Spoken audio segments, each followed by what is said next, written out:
One. Good afternoon, everybody. It's Matt, aka the Lumberjack Landlord. Yes, I am still the Lumberjack Landlord. Yes, I am still not retired. I wanted to get those insults out of the way so we could just dive right in and handle the fun stuff.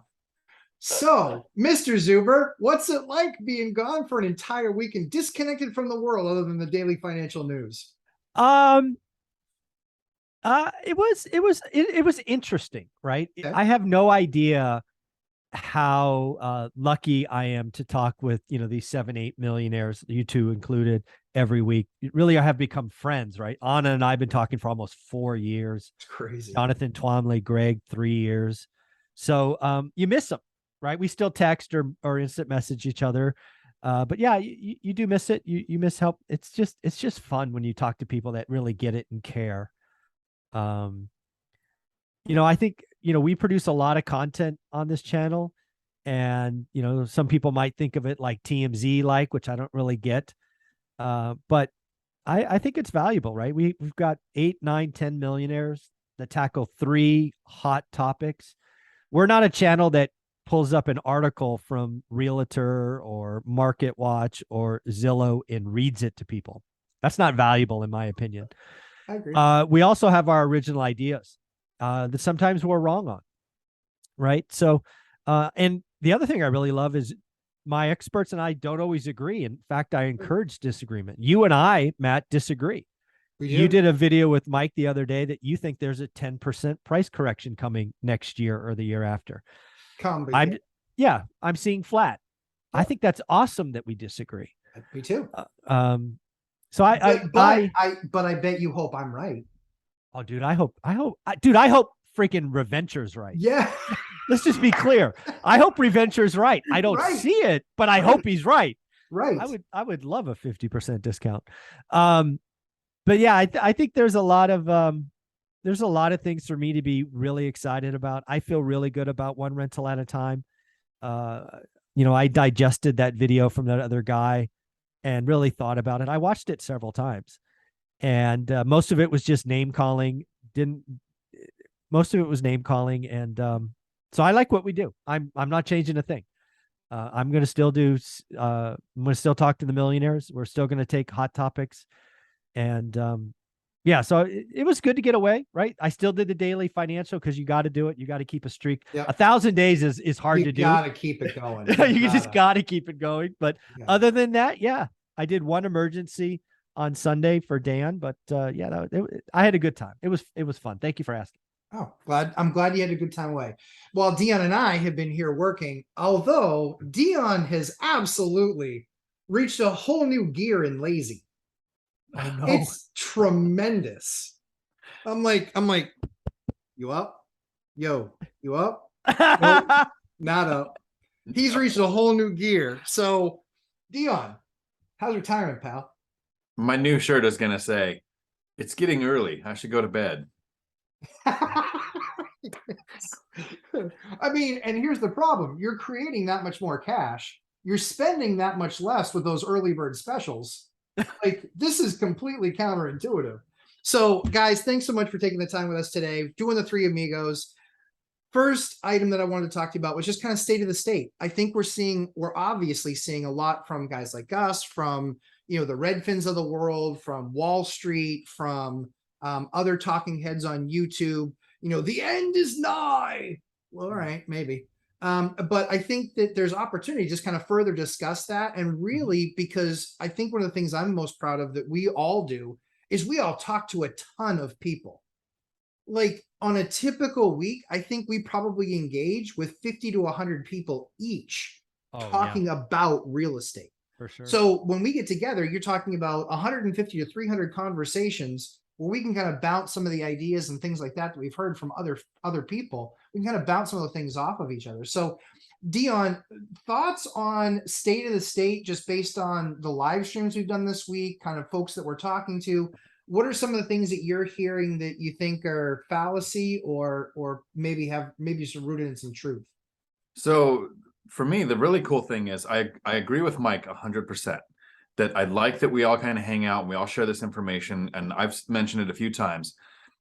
This is kind of like therapy for me because in real world, outside of YouTube world, I had 60 employees for like over a decade, 2 invested in real estate.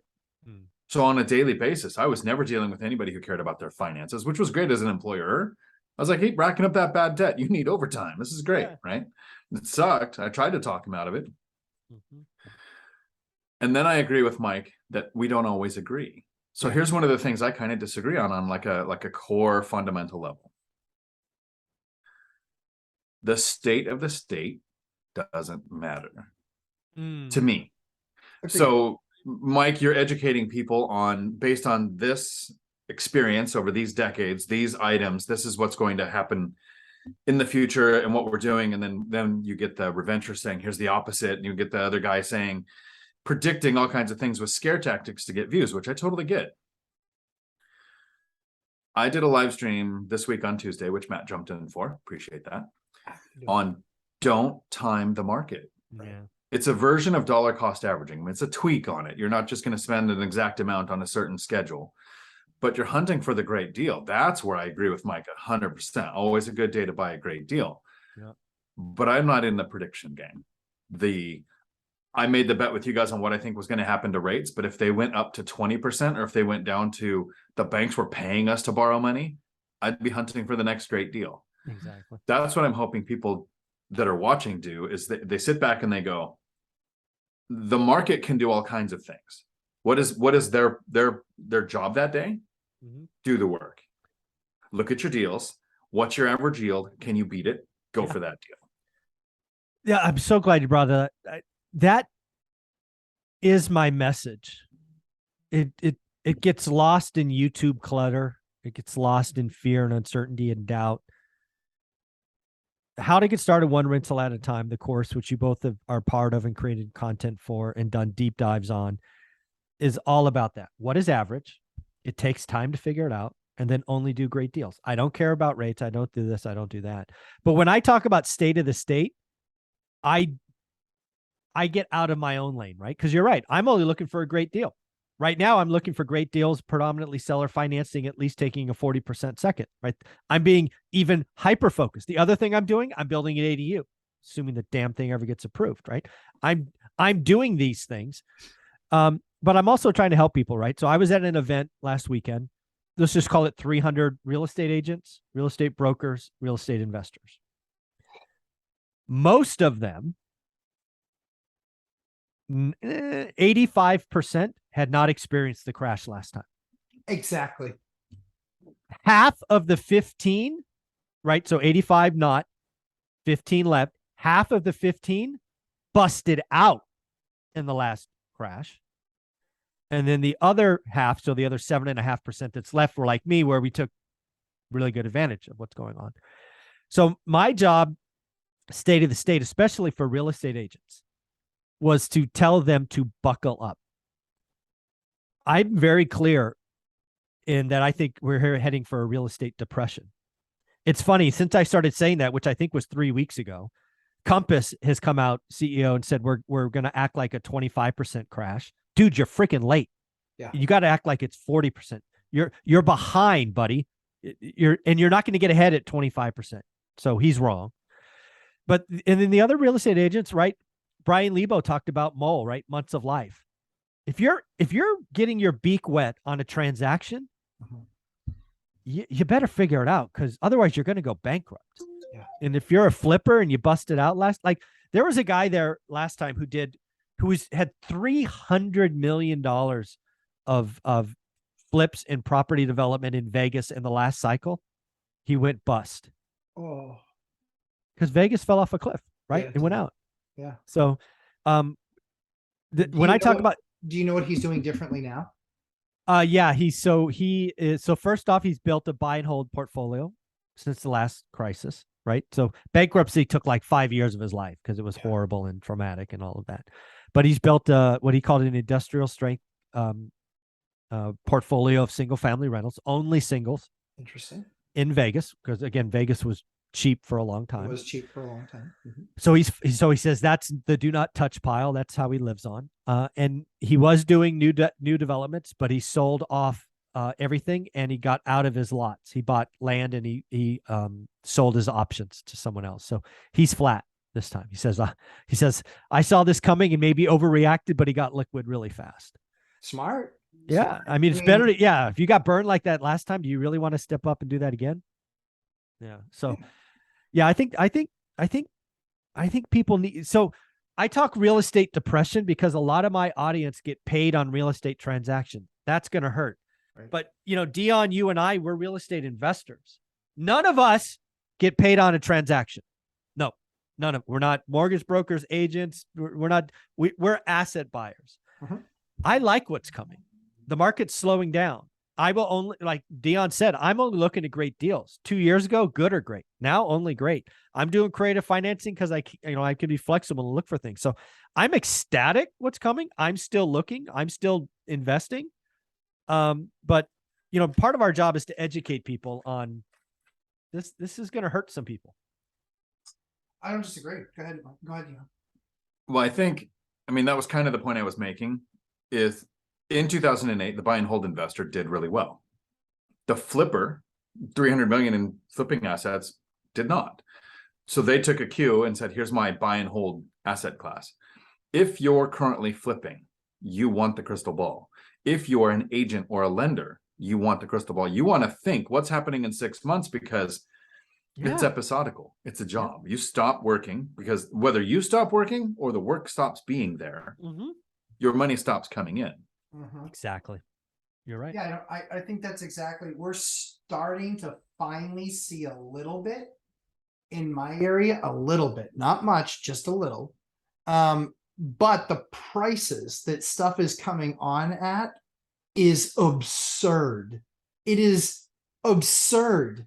It is not ever going to trade for that, even 5 years from now, if we were still appreciating at any regular clip of 3 to 5%. It is so unbelievably overpriced.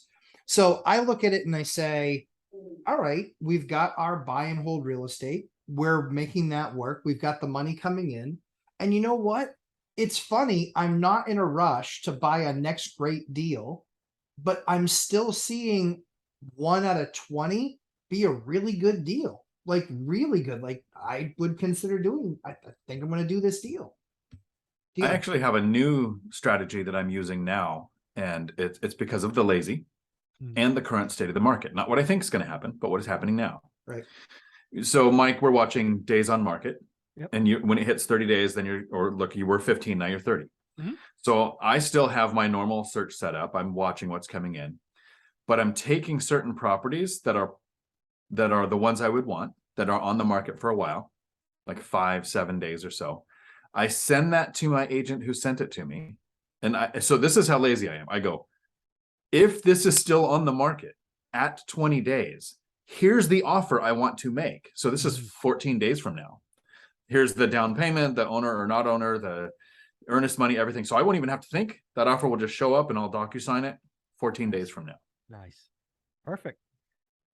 Yeah, this again, if I was a real estate investor, or I am a real estate investor, trying to help other real estate investors and frankly, homeowners, the market is slowing down, at least most areas. Use it to your advantage. I would not bid on a first day listing today. I would not touch a first day listing. I did. I will tell. I came on at 334. The property's worth 450 all day long. Okay. So I don't know if it was strategy or stupidity in strategy. I don't know which of the three it was. And so I talked to my agent. I said, let's get an offer over there. We did it. We said, we'll go to 360 because it was at 334. Okay. I said, we'll go to 360 if we can have the property before the open house on Saturday. We gave them 24 hours. They came back after 24 hours and said, we're going to wait for the open house. Okay. Sounds good. So I am going to be at an open house tomorrow, seeing how much higher I need to go. Because the crazy thing about this building, it's a 4-unit, 2 2s, 2 1s. In my market, that is $600 to $6,500 a month of monthly income. Wow. It's way, way, way, way, way off. So then I get the rider, the multifamily rider. They have tenants in there for a couple of them have been for a few years. One of them has been for 17 years. One of them's been for 25 years. They have never raised their rent. Their 2-bedroom is $510 a month. And I would say market's not 600, right? 16, market 16. And so it's going to be challenging. But yeah, I think that, Mike, I like your strategy of kind of that weight. For me, it makes sense that, except for the fact that there's still so little inventory coming, that I'll still be in on every single one. And again, because I'm doing my work, because I know what that asset's worth, I'll throw out a number that's 25,000 over list without a care in the world, because I hope that I get it. So now we'll see what happens on Saturday. Dan, any last closing thoughts? It always comes back to, don't get into analysis paralysis, because there's so much data out there, and we're going to tend to watch the scary stuff. We're going to look at the train wreck, not the flowers. The train wreck is just, it holds our attention better. It's always a good day to buy a great deal. Keep hunting for the great deals, no matter what you hear about what's going on or what could happen, because I'll be the first to admit, no one knows. No one. No idea. What are rates going to be at the end of the year, Dion? So we're close now. I think by the end of the year, 4.6 I think for that's- first time home buyer.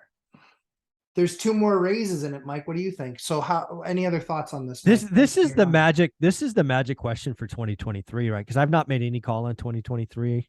No, 22, end of this year. No, I know. And that's Okay. that's what I'm trying to say is, All right. if it is 4.6, I think housing probably has an up year next year. Not up huge, but not zero. Yeah. I actually fear, if I had to pull a number out of my ass right now, I'd say 6.1. So we're off by 1.5 points. That's a huge difference. Well, so here's the big difference. I still think the Fed, they're probably going to do the next 0.5 raise. Yeah, September. 50 basis points or whatever. Yeah. And they're going to realize that that's not fixing things, and that an increase would be too bad to stir the economy.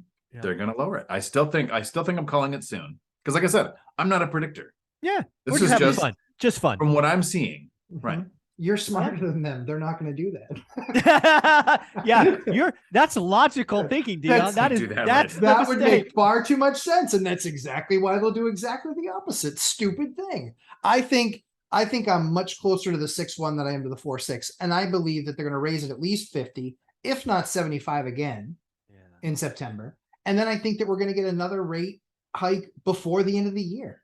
I think we get a rate hike at the next 3 meetings. I think it's 50, 25, 25. You think so? So another point. But even that other point, then what's that bring us to? 3.25? 3.25 to 3.5. Yep. And banks on typical margin are at least 200 basis points. I mean, you're in the 5s. Then Well, it's really what's the 10-year going to be, right? That's the question, right? You go 3.25 on the Fed funds. The 10-year's got to be what? 4.5? I think probably 4. I mean, the thing that I've been saying for 6 months is QT scares me far more than the rate. Oh, no question. Starting to sell those assets, and where'd the buyers go? Where'd they go? Yeah, aren't they in here? And that's the thing that starts to concern me more. And is there any China contagion? Oh yeah, that stuff's blowing up. Oof. That not going to banks and not getting money, and that's a little bit crazy. So, Dion, my friend, tell me where everybody can find you. Right here on YouTube, Dion Talk Financial Freedom. It's true. Tuesday night's live stream starts at 4 p.m. Pacific time, because he can. And because I'm trying to have my friends jump into that live stream with me, you get actually more content, more information, more answers. It's true. I'm always very excited to get there, mostly because it gets me out of Tuesday night bedtimes. Most of the time. But I know Ashley won't watch this, so it's kind of okay.